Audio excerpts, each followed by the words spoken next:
حمدا ومستقيا. أما بعد، قال الله تبارك وتعالى في كتابه المبين: أعوذ بالله من الشيطان الرجيم، بسم الله الرحمن الرحيم. إنما يريد الله ليذهب عنكم الرجس أهل البيت ويطهركم تطهيرا. وقال الله تبارك وتعالى في موضع آخر: رضي الله عنهم ورضوا عنه.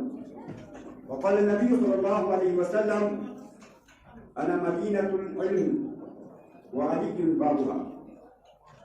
أو كما قال عليه الصلاة والسلام. صدر محترم، علماء کرام،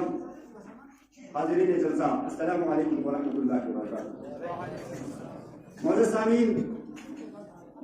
آج کی اس محفل کا عنوان میں اور آپ کے یہاں آنے کا مقصد حضرت علی کرم اللہ وجہہ کی ذات اقدس ہے.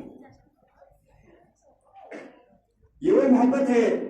جس محبت نے مجھ اور آپ کو یہاں پر یکجا ہونے پر مجبور کر دیا. دوستو، ہم بنی نوع انسان کے وجود پر جب نظر دوڑاتے ہیں، ہم بنی نوع انسان کے جذبات، احساسات اور اس کی سوچ کی بات کرتے ہیں، تو ہمیں یہ بات روز روشن کی طرح عیاں ہو جاتی ہے کہ کسی سے یہ بنی نوع انسان تب تک محبت نہیں کرتا جب تک اس کے اندر کچھ اوصاف نہ پائے جاتے. اور بنی نوع انسان کی کسی سے محبت کرنے کے لیے بہت ساری وجوہات ہوا کرتی ہیں. اولاً حضرت علی کرم اللہ وجہہ سے محبت کرنے کی سب سے بڑی وجہ یہ ہے کہ میں اور آپ کو اللہ تبارک و تعالیٰ نے دنیا کے اندر محمد رسول اللہ صلی اللہ علیہ وسلم کے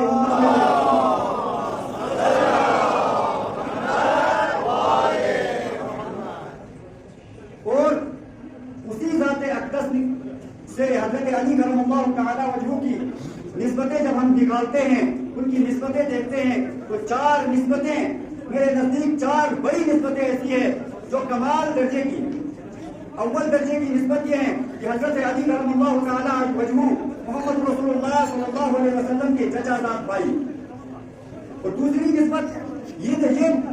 مجھے اور آپ کو مل جاتی ہے کہ حضرت علی کرم اللہ وجہہ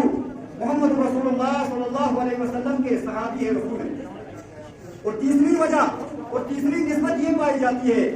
کہ اللہ تبارک و تعالیٰ نے حضرت علی کرم اللہ تعالیٰ وجہہ کو تیسرا شرف جو دیا ہے وہ یہ دیا ہے کہ محمد رسول اللہ صلی اللہ علیہ وسلم جب ہجرت کر کے مکہ سے مدینہ تشریف لے جاتے ہیں تو حضرت علی کرم اللہ تعالیٰ وجہہ کی بہادری اور ان کا جگر اور ان کا جذبہ اور ان کا محمد رسول اللہ صلی اللہ علیہ وسلم سے محبت کا وہ نمونہ پیش کر دیا کہ آج تک دنیا میں کوئی کسی کے لیے ایسا نمونہ پیش نہیں کر سکا. آپ صلی اللہ علیہ وسلم ہجرت کر کے رات کے اندھیرے میں نکل جاتے ہیں. جب آپ صلی اللہ علیہ وسلم کے حجرے مبارک کو چاروں طرف بدماشوں نے گھیر رکھا ہے، مکے کے کفار و مشرکین نے گھیر رکھا ہے، محمد رسول اللہ صلی اللہ علیہ وسلم حضرت علی کرم اللہ تعالیٰ وجہہ کو اپنے بستر میں لیٹنے کے لیے کہتے ہیں اور کہتے ہیں: علی، میں تو چلا جاؤں گا، یہ جو باہر میری طاق میں لگے ہوئے ہیں مجھے قتل کرنے کے ارادے سے جو لوگ آئے ہیں، یاد رکھنا علی، ان کے آباء و اجداد اگرچہ میرے پر ایمان نہیں لاتے لیکن محمد رسول اللہ صلی اللہ علیہ وسلم کے ذات اقدس پر بھروسہ کرتے ہیں. علی، ان کا بھروسہ مت توڑنا، آج تجھے محمد صلی اللہ علیہ وسلم کے بستر میں لیٹنا ہوگا.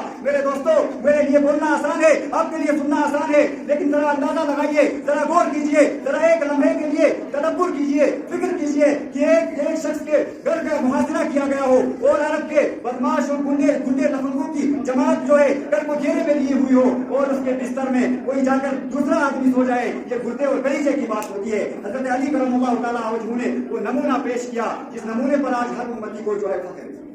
بہرحال وہاں سے محمد رسول اللہ صلی اللہ علیہ وسلم ہجرت کر کے چلے جاتے ہیں. محمد رسول اللہ صلی اللہ علیہ وسلم مدینہ پہنچ جاتے ہیں. حضرت علی کرم اللہ تعالیٰ وجہہ بھی پہنچ جاتے ہیں اور محمد رسول اللہ صلی اللہ علیہ وسلم حضرت علی کرم اللہ تعالیٰ وجہہ سے کہتے ہیں: اے علی، یاد رکھنا، انت اخی فی الدنیا والآخرہ، تو میرا بھائی ہے دنیا میں بھی اور آخرت میں بھی.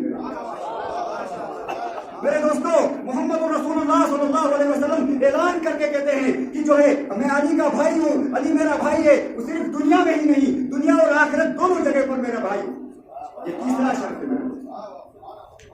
اور چوتھا شرف اور جو سب سے بڑا شرف ہے کہ اللہ کے نبی صلی اللہ علیہ وسلم نے اللہ تبارک و تعالیٰ کے حکم سے اپنی لخت جگر وہ بیٹی جو سب سے چہیتی تھی، جس بیٹی کا مخرا محمد رسول اللہ صلی اللہ علیہ وسلم سفر میں روانہ ہوتے وقت آخر میں دیکھا کرتے تھے، سفر سے واپسی کے وقت سب سے پہلے جس بیٹی کا مخرا دیکھتے تھے، آج علی کے جو ہے نکاح میں دے دیتے۔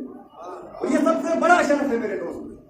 اگر حضرت علی کرم اللہ تعالیٰ وجہ کے گھرانے کی بات کرے تو ان کی بیوی کو محمد رسول اللہ صلی اللہ علیہ وسلم پیغام سناتے ہیں، سید النساء اہل الجنہ، جنت کی جتنی بھی عورتیں ہوں گی ان کی سردار علی کی بیوی ہو۔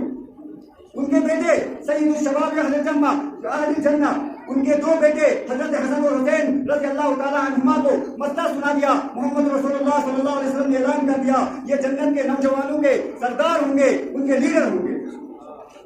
خود علی کرم اللہ تعالیٰ وجہ کو اللہ کے نبی صلی اللہ علیہ وسلم پیغام دیتے ہیں، خوشخبری دیتے ہیں، وہ لقب دیتے ہیں، اور وہ لقب کیا ہے؟ لقب یہ ہے کہ اسد اللہ الغالب،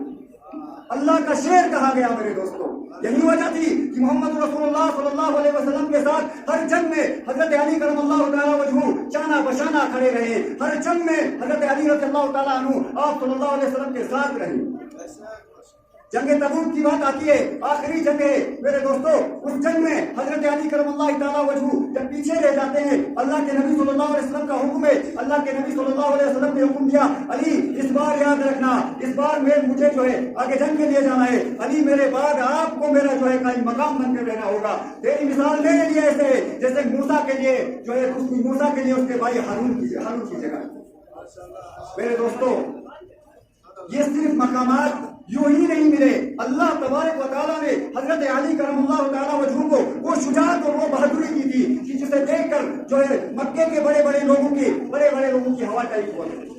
بڑے بڑے لوگ جو ہے پریشان رہ جاتے تھے۔ ایک جنگ ہے، جنگ خندق کے نام سے جانا جاتا ہے،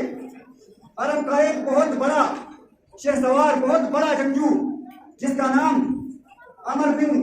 عبد ود جس کا نام آتا ہے،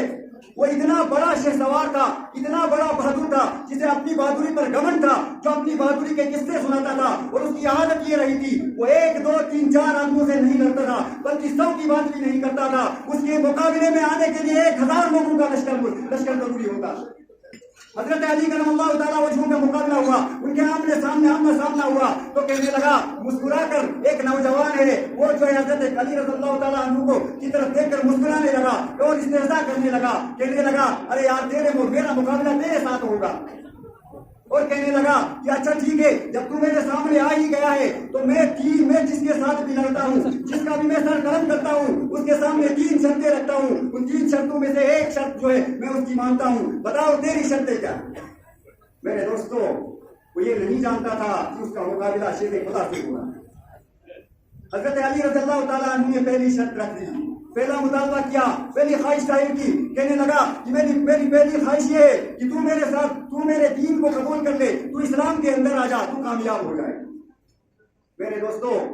وہ یہ کہنے لگا کہ یہ تو اس کا تو سوال ہی پیدا نہیں ہوتا، اگر مجھے تیرا دین قبول کرنا ہوتا تو میں تیرے مقابلے میں آتا ہی کیوں۔ دوسری خواہش ظاہر کرتے ہوئے حضرت علی رضی اللہ تعالیٰ عنہ نے کہا کہ آپ تو یہاں سے بھاگ جا، اور وہ اور ہنسنے لگا، کہنے لگا اس کا بھی سوال پیدا نہیں ہوتا، عمر کا جس سے مقابلہ ہو جائے عمر اس کو چھوڑتا نہیں ہے، اگرچہ عمر جو ہے 1000 سے کم کے لوگوں کے ساتھ لڑنے میں اپنی توہین کرتا ہے، لیکن علی تو میرے سامنے آیا ہے، آج تجھے بخشوں گا نہیں۔ حضرت علی رضی اللہ تعالیٰ عنہ نے تیسری خواہش ظاہر کی، کہنے لگا کہ اگر تو ان 2 شرطوں کو نہیں مانتا، اگر تو ان 2 میری خواہشات کو، میری تمناؤں کو پوری نہیں کر سکتا تو تیسری خواہش یہ ہے کہ تو آجا میرے ساتھ لڑ۔ میرے دوستو اس نے یہ تصور بھی نہیں کیا تھا، کیونکہ جس شخص کے بارے میں یہ مشہور تھا 90 سال کی عمر میں بھی دونوں ہاتھوں میں تلواریں لے کر لڑا کرتا تھا، اور 1 2 نہیں 1000 لوگوں کا کم سے کم مجمع اس کے لیے ضروری تھا، اس کے مقابلے کے لیے ضروری ہوا کرتا تھا۔ جب حضرت علی رضی اللہ تعالیٰ عنہ کی یہ خواہش اس نے سنی، وہ ہکا بکا رہ گیا، وہ دنگ رہ گیا، کہنے لگا یار ایک نوجوان بچہ، میں اتنا جنگ کا ماہر، مجھے اتنی مہارت حاصل ہے، میری مثالیں پیش کی جاتی ہے، مجھ سے ڈر کر بڑی بڑی سلطنتوں کے بادشاہ بھاگ جاتے ہیں، ارے اس نوجوان کو کیا ہو گیا؟ اس سے میں سامنے آ جاتا ہے، حضرت علی رضی اللہ تعالیٰ عنہ اس کو واصل جہنم کرتے۔ میرے دوستو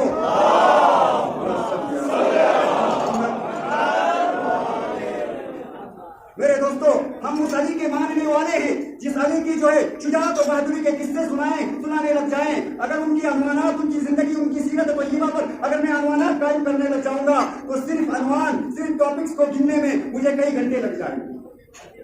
یہ تو بہادری کے قصے تھے، یہ تو بہادری کی بات ہو رہی تھی۔ دوسری طرف دوسرا میدان آ جاتا ہے، علم و ہنر کا میدان آ جاتا ہے۔ آج بھی اٹھا کر دیکھ لیجئے حضرت علی رضی اللہ تعالیٰ عنہ کے خطبات آج بھی نہج البلاغہ کے اندر آپ لوگ پڑھ لیجئے، آپ لوگوں کو اندازہ آئے گا کہ حضرت علی کرم اللہ تعالیٰ وجہ کس پائے کے ادیب اور کس پائے کے حکیمانہ باتیں کرتے ہیں، حکیمانہ خطبات آپ رضی اللہ تعالیٰ عنہ نے پیش کیے۔